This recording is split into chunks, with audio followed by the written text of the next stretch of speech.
Assalamu alaikum wa rahmatullahi wa barakatuh.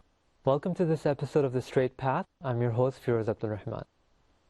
We've been discussing many issues on the straight path for the past few weeks, but this week I'm very excited to be presenting a new topic, and this topic is going to be about knowledge. Inshallah, today's topics are going to be centered around 4 specific issues. We're going to let the guests do a lot of the talking, and they're going to focus on 4 different aspects.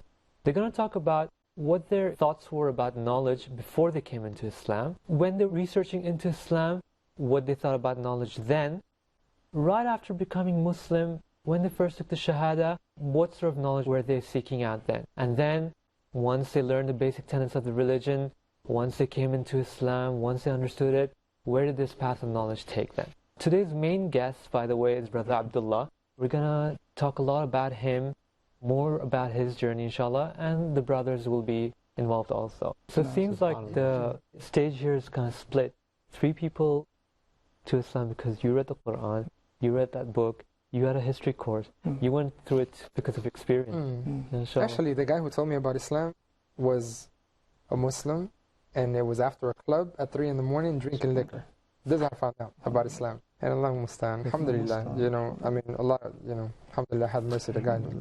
So, we've kind of heard from you brothers about what you thought about knowledge before becoming a Muslim, kind of have gauged why you came into Islam. Would anyone like to add something about that moment when, you actually said, yeah, this is it, I'm going to take Islam?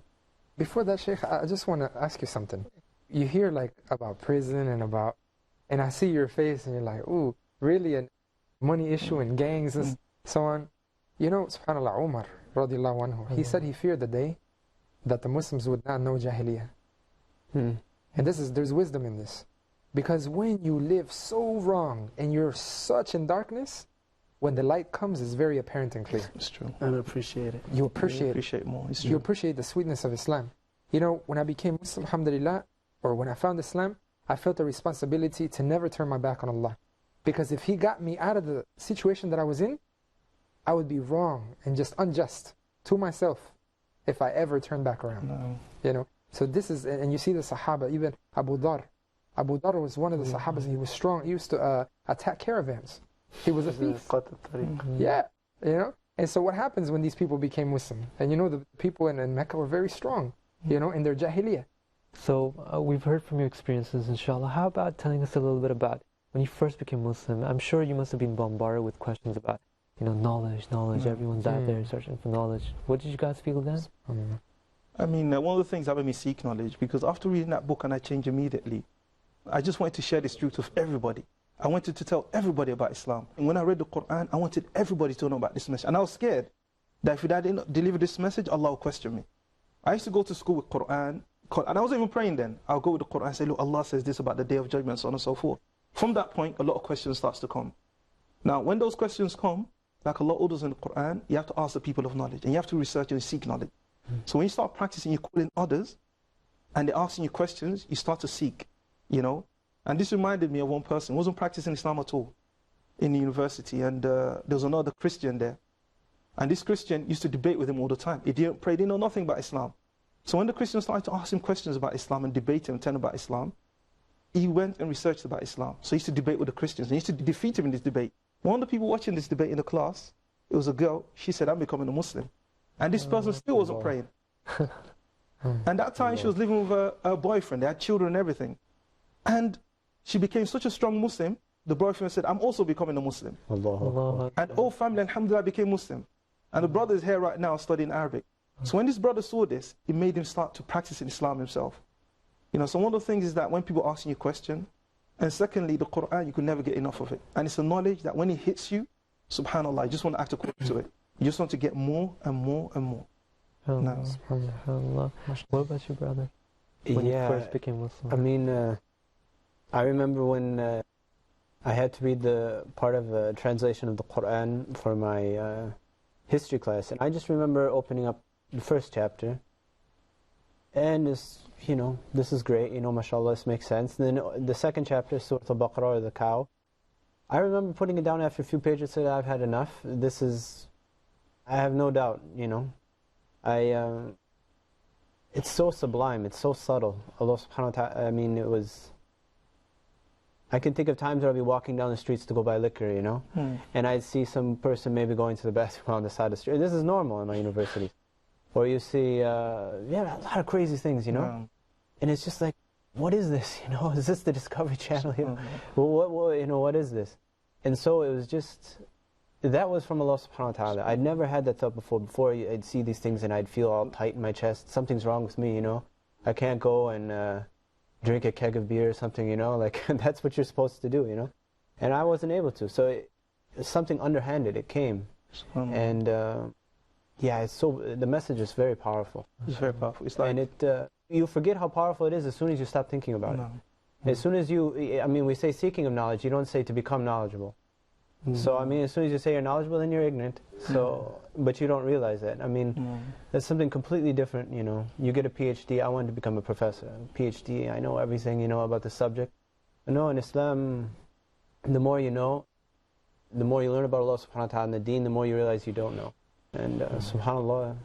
What was the experience like when? My experience, I had decided to not seek guidance from any human being. Because I was betrayed by my so-called friends. And then I was like, can I ask my mother for help when she doesn't have experience of the street life? No, I cannot ask her for help. So then I was like, okay, so I'm going to ask the one that created me. So I used to lock myself in the room and prostrate and cry and say, oh, you that created me, you know me better than myself. Show me the right way, and I will not look back. And I will go forward. And I kept making that prayer. And it was amazing when I found the ayah in the Quran, just in Surah Fatiha, the first surah. إِيَّاكَ نَعْبُدُ وَإِيَّاكَ نَسْتَعِينُ. You alone do we worship, and you alone do we ask for help. I said, this is what I'm going to do. Because I was confused. I'm like, am I going to ask this saint for help, or this saint for help, or this saint for help? And then when I read this, you alone do we worship, I said, that's what I'm going to do. You alone do we ask for help, I said, that's what I'm going to do. So then when I read the following ayah that says, اهدنا الصراط المستقيم, guide us into the straight path. And I said, this is like a supplication. So I kept making this supplication. And then I read the explanation of this verse. And it said, the first step is to find the way, to look for the way. And it's very difficult because every religion in the world says this is the right way. So then, once you find the right way, the straight way, the second need is to get in that way. And this is also difficult because it takes full conviction. And the individual has to decide to change. And I used to say to myself, how can I change after 20 years? How can I just change my life and go against traffic? And then when I decided, and I read the third step, which is, once you get in the way, the third need is to stay in the way. Many come, many go. It's true. And I said, this is what I'm going to do. So every time I continue reading the Quran for 9 months, but every day, when I will go back to the same ayah and the same explanation to remind myself. So they had a nice example. It said, the straight way is like a mountain. Once you go up, if you make a mistake, you go down. You know, so then you got to start all over again. So I put this similitude with my experience. I said, okay, now I got a job, now I got a car, now I got money, now I got locked up, I lost my money, I lost my job, I got to start again. So I was like, I don't want this to happen. No. So I said, I'm going to keep trying and struggling and trying to learn. So it was struggle within myself. The only companion that I had for 9 months was the Quran. And with it, I didn't have to go to AA, Alcoholics Anonymous. I stopped drinking alcohol, which I used to drink daily. With it, I left my cigarettes, which I used to smoke daily. It's a cure, subhanAllah. You know, so it's like I didn't have to spend a lot of money for rehab or none of that stuff. So how old you were? 20 years old then? Yeah, I was 20 years old. MashaAllah. SubhanAllah. So tell us a little bit about your family. After I began to practice Islam somewhat, you know, going to the masjid to pray in Fajr, I would come home and find my mother in the kitchen. And she would be making breakfast and while the rest of the family members are sleeping. And I used to read Quran in the kitchen. Once in a while I used to ask her, we like to hear one verse. And about Maryam, or about Jesus.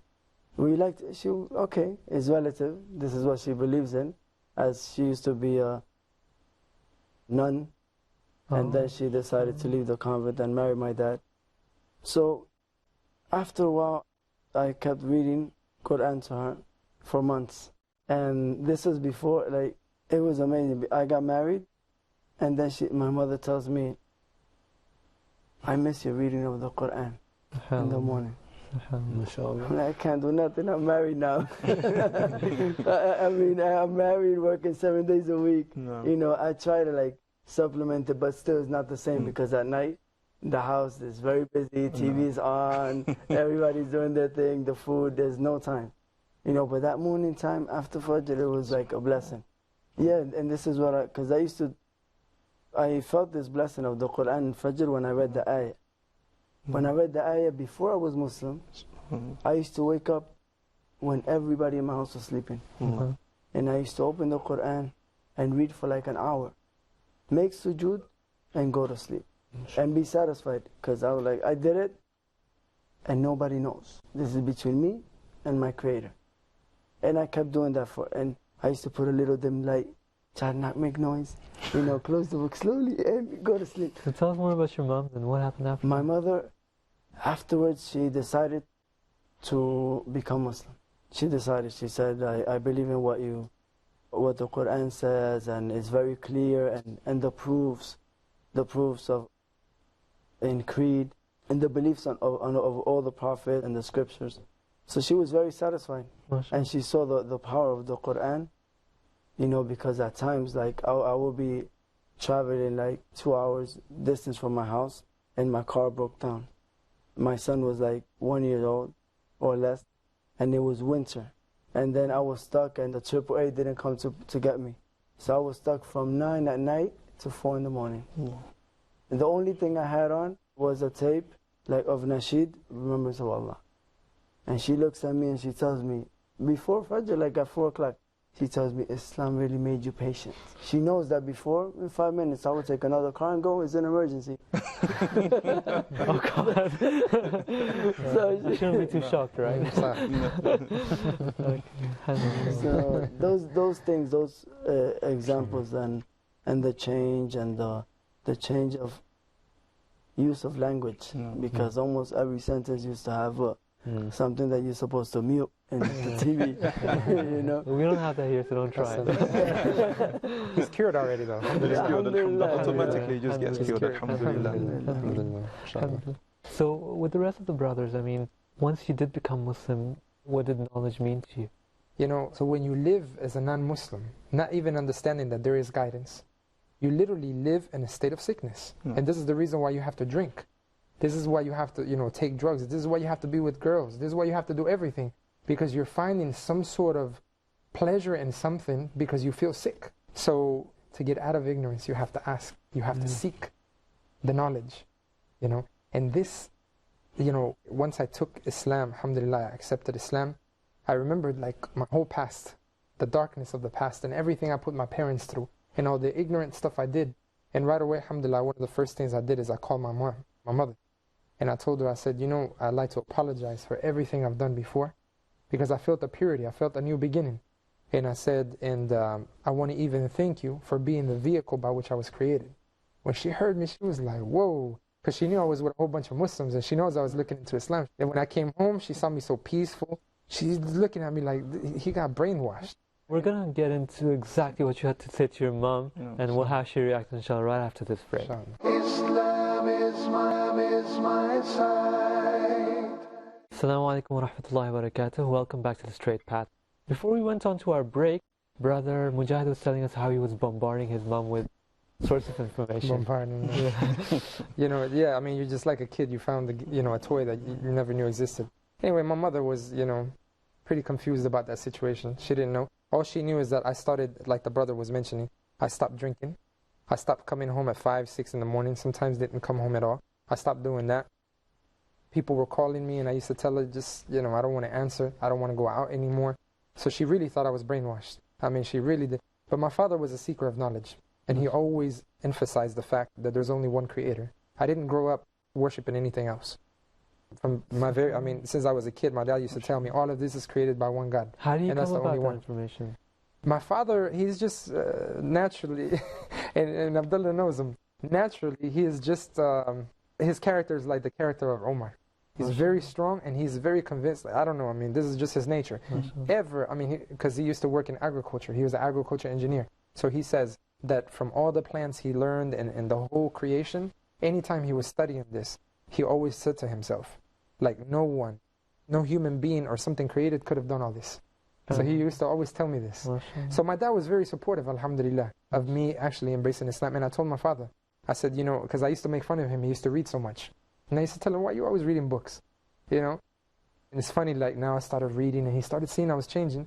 So I told my father, I said, since you've been seeking knowledge for so long, I said, what I found here is something that you've never studied. I'd like to give you this book. And he was open.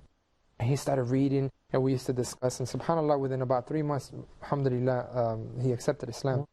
I had just got married. By the way, I was looking into Islam with my girlfriend. I had a girlfriend. We were looking into Islam together. When I embraced Islam, she embraced Islam a week after me. We married a month later, and we actually went to live with my parents because I wasn't financially able. And alhamdulillah, my parents were very supportive. We actually lived with both of them. Like we lived with one period of time with my parents. My father became a Muslim, alhamdulillah. And when we went to live with my in-laws, her little brother, my wife's little brother at the age of 15 embraced Islam. And alhamdulillah, my mother, after a while, she kind of got accustomed. She used to think, things were extreme. She used to say a lot of things that she saw in the news. And she used to say, I'm Catholic, born Catholic, and that's how I die. And I remember telling her, if Allah wants to guide a good person because of their goodness, He'll do it. So you're a good person and I know it. So if Allah wants to guide you, He'll guide you. And subhanAllah, after about 3 years, she embraced Islam as well. Very blessed, mashallah. With you, brother Abdul Rahman, anybody become Muslim? Yeah, as soon as when I was thinking about Islam, and then right after, I called my mom. I'm very close to my mom. And after Islam, I called my mom and I apologized to her. Then I called my sister, did the same thing. And I talked to my father. And I told them all, I'm thinking about, I became Muslim. I was telling them what it is and everything. And subhanAllah, yeah, they noticed that, my father, he actually was the one who was pretty pointed. He had some pretty pointed questions for me, are you going to kill me now? And I said, no, of course not, No. And subhanAllah, of course I didn't have the wisdom, You get a fire in your pants, you get really excited, you just have to tell people about Islam. But once you gain that wisdom, through this trial and error, process of trial and error, and also counseling from brothers who do have the wisdom, the people around you will notice the difference. You don't need to necessarily say it. Yeah. SubhanAllah, brother Abdullah was sitting in a car for like 7 hours. This is something that would drive anybody insane, especially with a little child. This is something intangible. You cannot, you read these verses in the Quran, and SubhanAllah, it changes you. Yeah. It changes you, and you don't even realize it. And usually it's the people around you who will say something, They'll say, somebody's calling you, why don't you come do this? Why don't you go buy this alcohol for, I remember when somebody wanted me to buy alcohol for them. I said, I can't, it's against my religion. And he knew that it was against my religion, but he wanted to test me. He still wanted to do it. He was trying to bribe me. And then another guy who was Jewish, he understood this, because some of the Jewish law apparently is similar in this regard. He said he can't do it because of his religion. So he knew this.